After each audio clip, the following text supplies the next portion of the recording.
और अब मेरे टर्न में मैं आप लोगों को बोलना चाहूंगी बच्चों के बारे में कि किस तरह से जो बच्चे होते हैं उनको हम अपने क्लिनिक में पहचानेंगे कि वो किस मेडिसिन को बिलोंग करते हैं या उनके लिए हम कौन सी मेडिसिन सेलेक्ट करें।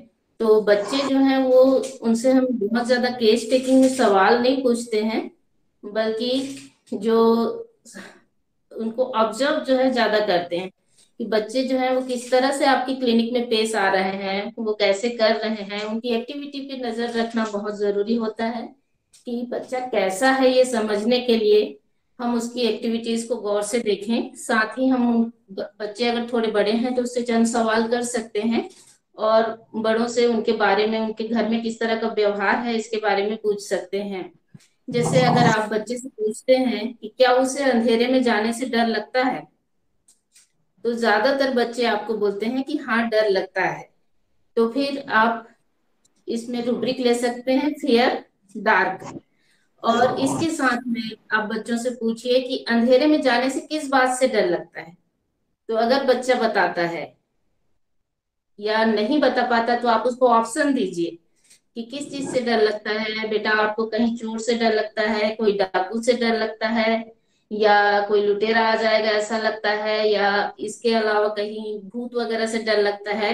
तो अगर बच्चे का आंसर है कि उसे घोस्ट से डर लगता है, तो यहाँ हम रूब्रिक लेंगे फियर डार्क या फियर घोस्ट। तो ये दोनों रूब्रिक जब हम लेंगे तो उसमें कुछ अलग सेट ऑफ मेडिसिन आएगा, जैसे फास्फोरस है, एकोनाइट है, टेनाबिस इंडिका है, वो है, पल्साटिला है। जब वो ये कहता है कि उसे चोर डाकू से डर लगता है कि कोई चोर आ जाएगा, तब वहां मेडिसिन जो है वो चेंज हो जाती हैं, जैसे आर्सेनिक है, इग्नेशिया है, नेट्रोम्यूर है।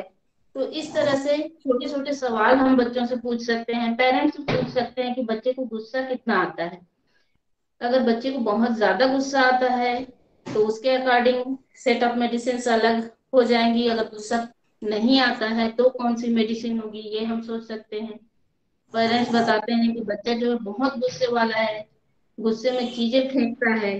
तो जैसे सीना है, केमोमिला है, ट्यूबरकुलिनम है, ये मेडिसिन ऐसी हैं जिसमें बच्चा जो है गुस्से में चीजें फेंकता है। इनको फर्दर मैं अभी और डिफ्रेंशिएट करूंगी। पहले मैं आपको ये बता रही हूँ कि कौन कौन से सवाल हम बच्चों से पूछ सकते हैं।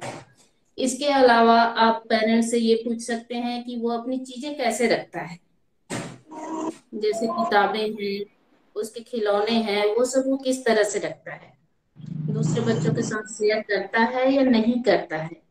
तो अगर पेरेंट्स बताते हैं कि ये तो एकदम बेतरतीब रखता है, बिल्कुल भी व्यवस्थित नहीं रखता, तो वहां मेडिसिन अलग हो जाती हैं, जैसे कि लेकेसिस है। ऐसे ही अगर वो बहुत अच्छे से जमा करके रखता है, चीजों को बहुत व्यवस्थित ढंग से रखता है, बिखराता नहीं है और सलीके से रखता है, तो वो आपका हो सकता है आर्सेनिक या कॉक्यूलस वगैरह। तो इस तरह से इन छोटी छोटी चीजों के बारे में हम पूछ सकते हैं। बच्चों के बारे में आप ये सवाल कर सकते हैं कि बच्चा सवाल कितने करता है। कुछ बच्चे होते हैं जो बहुत ज्यादा सवाल करते हैं, इतना सवाल करते हैं कि आपकी जान खा जाते हैं। तो इस तरह के बच्चों से डॉक्टर साहब ये तो इतना सवाल करता है कि हम तंग आ जाते हैं, आंसर नहीं कर पाते। तो इस तरह के में हम रूब्रिक लेंगे इनकी। अब अगर उसको ये पूछें कि जब इंजेक्शन से डरता है, और ये कई बार हम ऑब्जर्व भी कर लेते हैं कि बच्चा आपसे स्टेथो से भी चेक नहीं करवाता है, इस डर से कि कहीं डॉक्टर जो है इंजेक्शन ना लगा दे। तो यहाँ फियर इंज्योर्ड ऑफ बीइंग के साथ साथ हम रूब्रिक ले सकते हैं फियर बिट्रेड ऑफ बीइंग, क्योंकि बिट्रेयल का भी उसको यहाँ पे डर है कि कहीं धोखे से डॉक्टर उसको बहला करके इंजेक्शन ना लगा दे। तो यहाँ पे फिर मेडिसिन आ जाएगी हाइड्रोसाइनस। तो इस तरह से अगर फियर डार्क है और फियर बिट्रेयल है, फियर इंज्योर्ड ऑफ बीइंग है, तो यहाँ हाइड्रोसाइनस मेडिसिन निकल आएगी।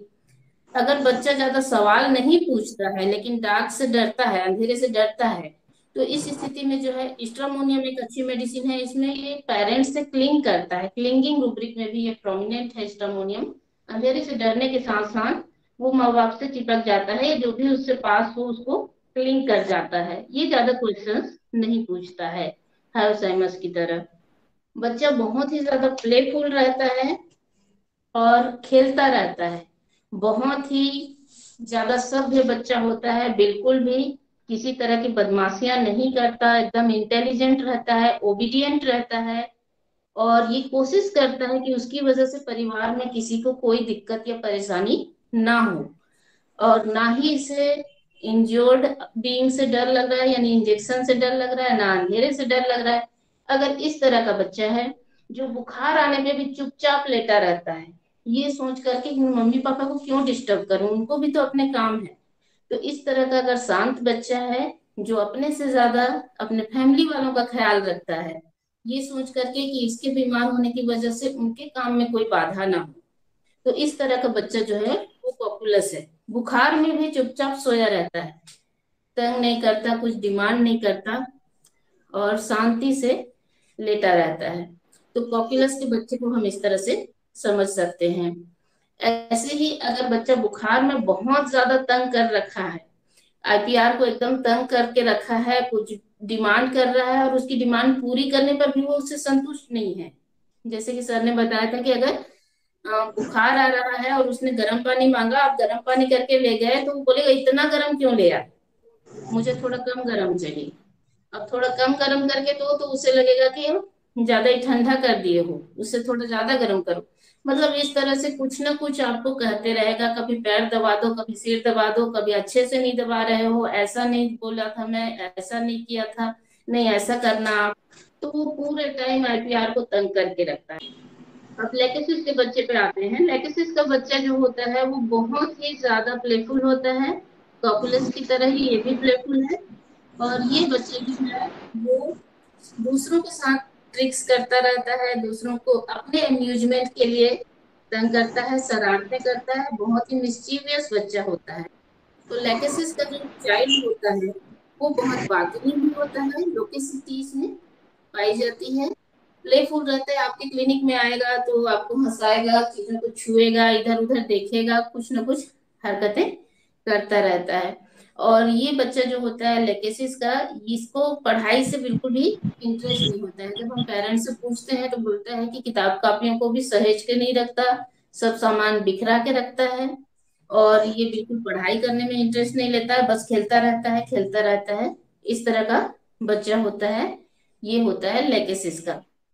ट्यूबरकुलिनम का बच्चा जो होता है बहुत ज्यादा एंगर होता है उसमें, अपने पेरेंट्स की कदर नहीं करता, उनको इज्जत नहीं देता है, सलीके से उनसे बात नहीं करता है, और चीजें उठा करके गुस्से में फेंक देता है। कई बार तो आईपीआर के चेहरे पर ही फेंक देता है। तो इस तरह का अगर बच्चा है तो ये ट्यूबरकुलिनम का होता है। ट्यूबरकुलिनम के बच्चा जो है उसमें चेंजेबिलिटी बहुत ज्यादा रहती है। वो एक जगह करके रहना पसंद नहीं करता, इधर उधर घूमना पसंद करता है, वंडरिंग रूब्रिक में है। और ये इतना ज्यादा चेंजेबल माइंड का होता है कि इसके पास बहुत सारे खिलौने होते हैं और वो एक खिलौना से नहीं खेलता। एक खिलौना खेला तो उसने दूसरा फेंक दिया, चौथा डिस्ट्रक्टिवनेस। तो इस तरह होता है। वहीं जो लेकिन का बच्चा होता है वो एक खिलौने में रम जाता है तो बिल्कुल उसी में रम जाता है, वो उसको छोड़ के दूसरा घंटों तक नहीं खेलता, तो एक ही में फोकस करके रहता है। तो लेकेसिस का चाइल्ड जो होता है वो एक ही खिलौने में रम जाता है, ऐसे ही कार्टून देख रहा है, टीवी देख रहा है कुछ, उसी में एकदम खो जाएगा। एम्यूजमेंट डिजायर इसमें है, यानी मौज मस्ती करना, खुद का मनोरंजन करना इसको बहुत ज्यादा पसंद होता है। तो जिस चीज में करता है उसमें एकदम एम्यूजमेंट के लिए डूब करके करता है। तो इस तरह का होता है लेकेसिस का बच्चा। कैमोमिला का बच्चा भी चीजें गुस्से में फेंकता है, एंगर थ्रो थिंग्स अवे, और anger touched when anger looked at, और इन सब के साथ में weeping, carried desire to be carried, quieted only by carrying या कैरिंग एन आर्म। तो लगातार कैरिड करने से ही वो शांत होता है, लगातार घुमाते रहो बच्चे को तभी शांत होता है। कामनेस कांट्रा इंडिकेट्स कैमोमिला, यानी कैमोमिला जो है वो शांत बच्चे को हमें नहीं देना है। जहां कामनेस है वहां कैमोमिला कांट्रा इंडिकेट करती है, यानी वहां पे आप कैमोमिला नहीं दे सकते हैं। यानी बच्चा जो है चिड़चिड़ा रहेगा, इरिटेबल होता रहेगा, और रोता रहता है, खिनखिनाता रहता है, उसको गोद में उठाकर इधर उधर टहलते रहो, तब जाके वो शांत होता है। सिविल आंसर नहीं करता, कुछ पूछो तो बदतमीजी से बोलता है। इस तरह का बच्चा जो रहता है वो कैमोमिला का रहता है। और बहुत ही ज्यादा गुस्से वाला रहता है।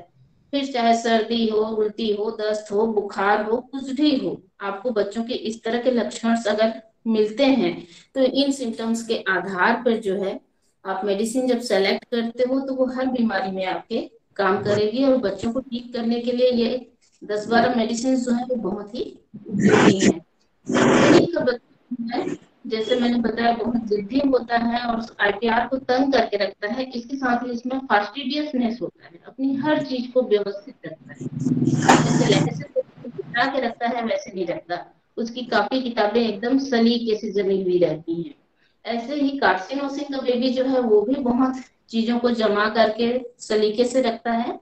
और कार्सिनोसिन का बेबी जो है वो आर्सेनिक से बिल्कुल अपोजिट रहता है। जैसे आर्सेनिक तंग करके रखता है, कार्सिनोसिन एकदम आज्ञाकारी रहता है। हर पालक या पेरेंट्स जो है वो चाहते हैं कि उनका बेबी जो है वो कार्सिनोसिन की तरह ही हो, बहुत ज्यादा डिसिप्लिन, एकदम आज्ञाकारी, और दूसरों को खुश करने के लिए ही वो अपना पूरा ऊर्जा लगा देता है। हर वक्त वो कोशिश करता है कि उसकी शिकायत बिल्कुल भी ना आए, ना उसके टीचर को उसकी वजह से कोई शिकायत मिले, ना पेरेंट्स को मिले। सबकी इच्छाएं पूरी करने के लिए वो खुद को खपा देता है। डोमिनेशन डोमिनेटिंग पेरेंट्स होते हैं, तो उनके बच्चे जो हैं वो आगे चल के ग्रेव्स डिसीज में लैंड कर सकते हैं, क्योंकि बहुत ज्यादा डोमिनेशन ये बच्चे बर्दाश्त करते हैं। और ये कार्सिनोसिन के जो बच्चे होते हैं वो डोमिनेशन को झेल जाते हैं, लेकिन अपने मन की बात नहीं कहते हैं, अपने मन की मन में रखते हैं और दूसरों के मन की ख्वाहिश को पूरा करने में ये लगे रहते हैं। तो इस तरह के बच्चे जो होते हैं वो कार्सिनोसिन के होते हैं, जो बहुत ही आज्ञाकारी, नम्र और अच्छे स्वभाव के होते हैं, हर बात मानते हैं, कोई बदमाशी नहीं करते हैं। तो इस तरह के बच्चों के हम कार्सिनोसिन मेडिसिन जो है वो देते हैं। सीना के बच्चे, सीना मेडिसिन के बच्चे को इतनी ज्यादा जिद कि आप उनकी उनकी एक जिद पूरी करो तब तक वो दूसरी जिद कर बैठते हैं। जब तक उनकी जिद पूरी ना हो जाए रोते रहते हैं, रोते रहते हैं, शांत ही नहीं होते हैं। कैमोमिला के बच्चे भी जिद्दी होते हैं, पर उनको कैरी करने से वो शांत हो जाते हैं। लेकिन यहाँ क्वार्टेट के नाथ भी उनको शांत आप कर ही नहीं सकते हैं। उनको आप इधर से उधर रैपिडली घुमाते रहते हो तो भी वो शांत नहीं होते हैं। जब तक कि उनकी विश पूरी ना हो जाए तब तक वो बिल्कुल भी शांत नहीं हो पाते हैं। तो इस तरह से सीना के बच्चे होते हैं जो रोते रहते हैं और ये रिफ्यूज करते हैं। कोई भी चीज आप उसको दो तो उसको लेते नहीं है, पहले डिमांड करेंगे फिर, लेकिन आप जब दोगे तो उसको रिफ्यूज कर देंगे, चीजों को फेंक देंगे। एकदम रिपल्सिव मूड के होते हैं कि ना, नहीं चाहिए। बिल्कुल के बच्चे को दुलारने कुछ करने की कोशिश करोगे तो और ज्यादा भड़क जाएगा और रोने लगेगा, उसको गोद में लेने के लिए बुलाओगे बिल्कुल नहीं आएगा, उसको केयरिंग चाहिए ही नहीं है। लेकिन जो पल्सर का बेबी है वो बहुत ही ज्यादा पोलाइट भी होता है। आपके क्लिनिक में आता है तो बहुत प्यार से पोलाइटली बोलता है, हाँ अंकल, जी अंकल, हाँ आंटी, बुखार हो गया है, ऐसा है। बहुत ही प्यार से धीरे धीरे पोलाइटली आंसर करता है जो भी आप पूछते हैं। वो उसको आप थोड़ा सा कुछ कर दो तो आपकी गोद में ही आ जाएगा। इस तरह का रहता है। फास्फोरस का बेबी जो है वो बहुत ज्यादा मिलनसार रहता है। तो फास्फोरस के बच्चे जो है आते ही क्लिनिक में एकदम आपसे घुल मिल जाएंगे, वो आपको अफेक्शन रिटर्न करेंगे। आप उसको प्यार से कुछ दोगे तो अगली बार जब वो आएंगे आपकी क्लिनिक में तो आपके लिए वो भी कुछ लेकर के आएंगे। जैसे आपने उसे इस बार चॉकलेट दिया तो अगली बार वो आएगा तो आपको अफेक्शन रिटर्न करेगा, वो भी आपको चॉकलेट दे सकता है। आर्सेनिक के बच्चे जो है वो लालची होते हैं। वो जो होते हैं आपकी क्लिनिक से, जैसे आप प्लेसिबो उसको दे रहे हो ग्लोब्यूल वगैरह, ठीक है खा लो, तो वो एक नहीं उठाएगा, वो मुट्ठी भर के उठाएगा, क्योंकि उसमें लालच है कि उसको ढेर सारा चाहिए। लेकिन फास्फोरस के बच्चे जो हैं बहुत ही ज्यादा मिलनसार हैं, आपसे बहुत फ्रेंडली मिलते हैं, हाथ मिला लेंगे आपसे, आपके एकदम करीब आके बैठ जाएंगे। इस तरह के होते हैं, बहुत अच्छे से बात करते हैं और ये दिखावा भी करते हैं। अब अफेक्टेशन इनमें पाया जाता है कि जैसा है नहीं वैसा वो शो करते हैं। अफेक्टेशन हम उसे कहेंगे जिसमें जैसा है नहीं वैसा दिखाया जाता है। तो भले ही इसको इंजेक्शन से डर लगता रहेगा, लेकिन वो बोलेगा नहीं, मैं तो बिल्कुल नहीं डरता। तो इस तरह के बच्चे होते हैं फास्फोरस के, जो जल्दी सबसे घुल मिल जाते हैं, सबसे दोस्ती कर लेते हैं। तो ये सब संक्षेप में कुछ खास खास मेडिसिन के बच्चों के बारे में। उम्मीद है आप लोगों को अच्छा लगा होगा। धन्यवाद। बहुत अच्छा, very nice. Thank you so much Prema ma'am, आपने काफी अच्छे से सारी चाइल्ड्स के बारे में आप बताया। Very nice. और हर किसी को अपना बचपन याद आ गया कि क्योंकि बचपन में हर किसी ने कुछ ना कुछ शैतानियां की है। कुछ को याद आया कि उनके खुद के बच्चे भी कुछ तरह इस तरह की शैतानियां करते रहते, तो उन्हें प्रिडिक्शन में काफी इजी रहेगा। थैंक यू मैम, आपने काफी अच्छे से एक्सप्लेन किया। बहुत अच्छा।